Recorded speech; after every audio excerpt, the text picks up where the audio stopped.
Hello friends, ഇന്ന് ഞാൻ വന്നിരിക്കുന്നത് മാഗി ഉപയോഗിച്ചിട്ട് വളരെ പെട്ടെന്ന് റെഡിയാക്കി എടുക്കാൻ പറ്റുന്ന ഒരു നല്ല റെസിപ്പി ആയിട്ടാണ്. അപ്പോൾ ഇത് കുട്ടികൾക്കും മുതിർന്നവർക്കും ഒരുപോലെ ഇഷ്ടപ്പെടുന്ന ഒരു നല്ല റെസിപ്പിയാണ് കേട്ടോ. അതിന് വേണ്ടിയിട്ട് ഞാൻ മാഗിയുടെ ഇതുപോലെയുള്ള 2 ബാറാണ് എടുത്തിട്ടുള്ളത്. അത് ഇതുപോലെ നന്നായിട്ട് പൊടിച്ചെടുക്കണം. അപ്പോൾ നമുക്ക് ഈ ഒരു ബാറും ഇതുപോലെ നന്നായിട്ട് കൈകൊണ്ട് ഇതുപോലെ ഒന്ന് പൊട്ടിച്ച് കൊടുക്കാം. നന്നായിട്ട് കൈകൊണ്ട് പ്രസ് ചെയ്താൽ ഇത് നന്നായിട്ട് പൊടിഞ്ഞ് കിട്ടും. എന്നിട്ട് ഫ്ലെയിം ഓൺ ചെയ്യാം. അതിനുശേഷം ഇതിലേക്ക് നമുക്ക് 1 ടേബിൾ സ്പൂൺ ബട്ടറും കൂടെ ചേർത്ത് കൊടുക്കാം. എന്നിട്ട് ഇത് നന്നായിട്ടൊന്ന് വറുത്തെടുക്കണം. അപ്പോൾ ഈ ബട്ടറൊക്കെ മെൽറ്റായതിന് ശേഷം ഒരു 2-3 മിനിറ്റ് കഴിയുമ്പോൾ തന്നെ ഇത് നന്നായിട്ട് വറുത്ത് കിട്ടുന്നതാണ് കേട്ടോ. അപ്പോൾ ഇപ്പോൾ ഇത് നന്നായിട്ട് വറുത്ത് റെഡിയായി കിട്ടിയിട്ടുണ്ട്. ഇനി നമുക്ക് ഇതൊരു ബൗളിലേക്ക് മാറ്റണം. അപ്പോൾ ഞാനിത് ഒരു ബൗളിലേക്ക് മാറ്റുകയാണ്. ഇനി ഇതിലേക്ക് ഞാൻ ഒരു ചെറിയ സവാള അത് ചെറുതാക്കി കട്ടാക്കിയത്, അതുപോലെ തന്നെ ഒരു ചെറിയ ടൊമാറ്റോ അതിൻ്റെ സീഡൊക്കെ ഒഴിവാക്കിയതിന് ശേഷം അതും ചെറുതാക്കി കട്ടാക്കിയതാണ്. പിന്നെ നമ്മൾ കുക്കുംബറും കൂടെ ചേർത്ത് കൊടുത്തിട്ടുണ്ട്, അതും കുറച്ച് എടുത്തിട്ടുണ്ട്. അപ്പോൾ അതിൻ്റെ അളവൊക്കെ വെജിറ്റബിൾസിൻ്റെ അളവൊക്കെ നിങ്ങളുടെ ഇഷ്ടത്തിനനുസരിച്ച് എടുക്കാവുന്നതാണ്. പിന്നെ കുറച്ച് മല്ലിയിലും കൂടെ എടുത്തിട്ടുണ്ട്. എന്നിട്ട് ഇത് എല്ലാം കൂടെ നന്നായിട്ടൊന്ന് മിക്സാക്കി എടുക്കാം.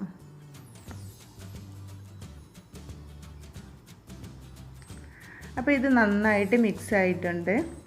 ഇനി ഇതിലേക്ക് ഞാൻ മാഗിയുടെ കൂടെ കിട്ടുന്ന ഒരു പൗഡർ ഉണ്ടല്ലോ, അതും കൂടെ ചേർത്ത് കൊടുത്തിട്ടുണ്ട്. അപ്പോൾ മാഗിയുടെ പൗഡർ ഇഷ്ടമില്ല എന്നുണ്ടെങ്കിൽ നമുക്ക് ചാട്ട് മസാല ഒക്കെ കയ്യിലുണ്ടെന്നുണ്ടെങ്കിൽ അത് ചേർത്ത് കൊടുക്കാം. അതുപോലെ തന്നെ ഞാൻ കുറച്ച് എരിവിന് ആവശ്യമായിട്ട് പെപ്പർ പൗഡറാണ് ചേർത്ത് കൊടുത്തിട്ടുള്ളത്.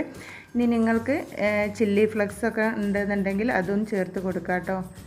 എന്നിട്ട് ഇതെല്ലാം കൂടെ നന്നായിട്ട് മിക്സ് ചെയ്യാം. അപ്പോൾ ഈ മാഗിയുടെ പൗഡർ ചേർക്കുന്നത് കൊണ്ട് തന്നെ നമുക്കിതിൽ ഉപ്പ് ചേർക്കേണ്ട ആവശ്യമില്ല കേട്ടോ. അപ്പോൾ ഞാൻ ഒട്ടും തന്നെ ഉപ്പ് ചേർത്തിട്ടില്ല. അപ്പോൾ നമ്മുടെ ഈ ഒരു റെസിപ്പി ഇവിടെ റെഡി ആയിട്ടുണ്ട്. ഇനി നമുക്കിതൊന്ന് സെർവ് ചെയ്യാം. അപ്പം ഇത്രേ ഉള്ളൂ കേട്ടോ നമ്മുടെ റെസിപ്പി. ഇത്ര പെട്ടെന്ന് റെഡിയാക്കി എടുക്കാൻ പറ്റുന്ന ഒരു നല്ല ടേസ്റ്റി ആയിട്ടുള്ള, നമ്മൾ സാധാരണ മാഗി കഴിക്കുന്നതിലും വ്യത്യസ്തമായിട്ടുള്ള ഒരു ടേസ്റ്റാണ് ഈ ഒരു മാഗിക്ക്. അപ്പോൾ ഈ ഒരു രീതിയിൽ നിങ്ങൾ എന്തായാലും ഒന്ന് ട്രൈ ചെയ്ത് നോക്കണം. ഇനി ഞാൻ ഇതിലേക്ക് കുറച്ച് ലെമണിൻ്റെ ജ്യൂസും കൂടെ ചേർക്കുന്നുണ്ട്.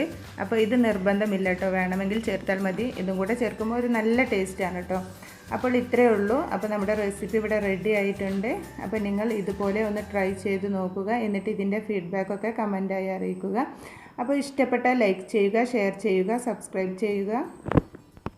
സബ്സ്ക്രൈബ് ചെയ്യുന്ന കൂട്ടത്തിൽ ഒരു കുഞ്ഞ് ബെല്ലൈക്കൺ കൂടെ വരും. അതിൽ ഓൾ എന്ന ഓപ്ഷൻ മാത്രം പ്രസ് ചെയ്താൽ പുതിയ വീഡിയോസ് ഇടുമ്പോൾ അതിൻ്റെ നോട്ടിഫിക്കേഷൻ നിങ്ങൾക്ക് ലഭിക്കുന്നതാണ്. അപ്പോൾ താങ്ക്സ് ഫോർ വാച്ചിങ്.